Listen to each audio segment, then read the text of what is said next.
Pemirsa, dari sejumlah penyakit mematikan, tuberkulosis menjadi ancaman serius bagi seluruh masyarakat di tanah air. Berdasarkan riset Organisasi Kesehatan Dunia atau WHO, tahun 2017 silam Indonesia menduduki peringkat kedua setelah India. Disusul Tiongkok, Filipina, dan Pakistan dengan jumlah penderita TB tertinggi di dunia. Pemirsa, Anda tentu khawatir tertular juga kan? Tingginya risiko terjangkit penyakit ini menjadi ancaman berbahaya bagi kesehatan masyarakat dunia.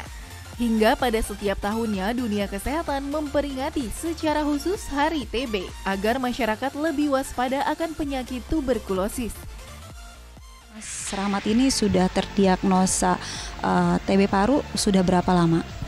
Saya terdiagnosa baru tadi sih, kita baru mau menjalankan pengobatan hari ini. Gejala awal yang dirasakan oleh Mas Rahmat ini seperti apa?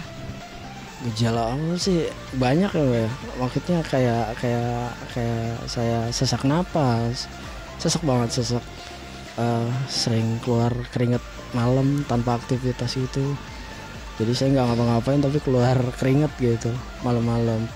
Nah, setelah mengetahui Mas sendiri terdiagnosa TB paru, mungkin ada rasa kekhawatiran nggak sih?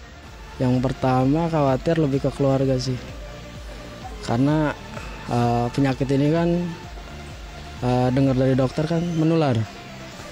Jadi otomatis saya lebih memilih menjaga diri saya dulu baru keluarga. Ya ini sekarang pengamanan saya harus pakai masker. Nah, langkah ke depan nanti seperti apa supaya mungkin bisa cepat sembuh TB-nya juga? Ke depan mungkin lebih positif lagi ya, yang dulunya bergaulnya.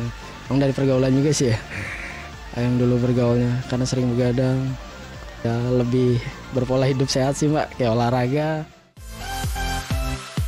Hidup Sehat Plus kali ini juga akan membahas seputar fakta mitos tuberkulosis yang banyak diyakini masyarakat. Apa saja ya? Fakta mitos yang pertama, katanya TB adalah penyakit keturunan. Benarkah? Wah, itu mitos. TB itu adalah penyakit infeksi yang disebabkan oleh bakteri yang disebut dengan Mycobacterium tuberkulosis. Makanya disebut penyakitnya adalah tuberkulosis atau TB.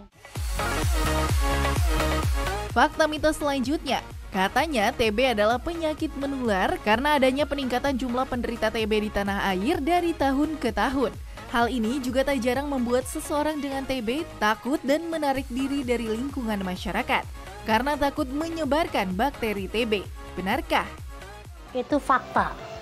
TB memang penyakit menular yang ditularkan dari orang yang terinfeksi ke orang di sekitarnya melalui batuk.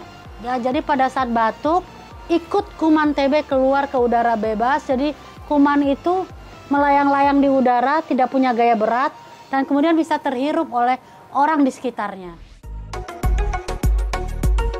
Pemirsa, tahun 2017 jumlah penderita TB pria di tanah air 3 kali lebih besar dibandingkan wanita.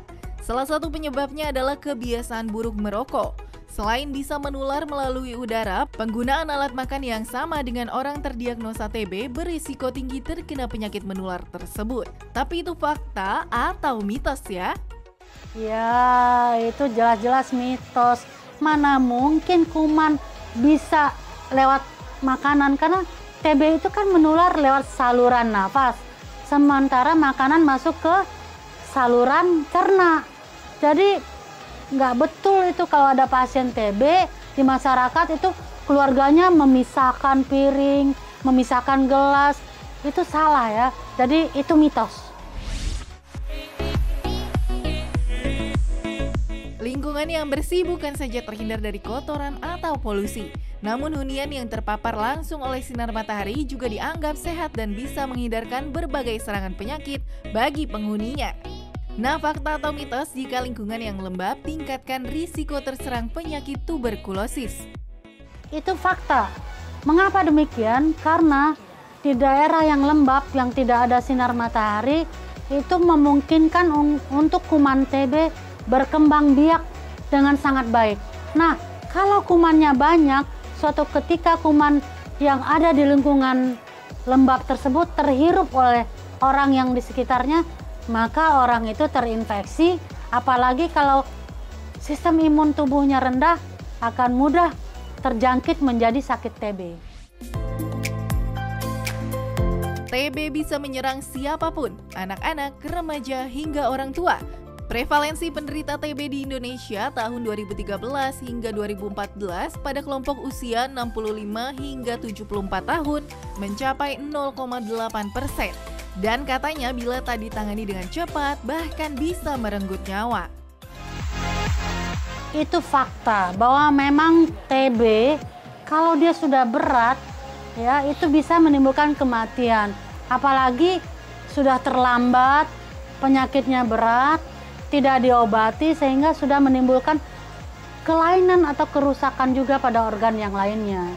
Jadi kalau TB-nya sudah luas, maka kemungkinan paru untuk bisa menjalankan fungsinya dengan normal itu terbatas sehingga kemungkinan bisa kurang oksigen sehingga akan timbul kerusakan-kerusakan di tempat lain. Pemirsa, virus TB bisa dengan mudah menjangkit Anda bila tak memperhatikan beberapa faktor penting seperti kebersihan. Nah, berikut ini tips agar terbebas dari TB. Simak ya. Pemirsa, TB paru gejala utamanya adalah batuk dan biasanya batuknya cukup lama, bisa lebih dari 2 minggu. Jadi, bila Anda batuk lebih dari 2 minggu, segeralah memeriksakan diri ke fasilitas kesehatan. Tetapi, walaupun ternyata Anda memang menderita TB, tidak usah khawatir karena TB ada obatnya, bisa disembuhkan. Dan satu hal yang perlu dijaga juga adalah jangan sampai Anda yang sudah menjadi atau menderita TB tidak menularkan kepada orang lain dengan cara menutup mulut dan hidung pada saat batuk. Bisa dengan memakai masker, sapu tangan, atau lengan bagian atas. Dengan daya tahan tubuh yang baik, Anda bisa terbebas dari berbagai penyakit. Jadi istirahatlah yang cukup, makanlah yang bergizi, berolahraga agar tetap prima, dan satu hal yang penting, jangan merokok.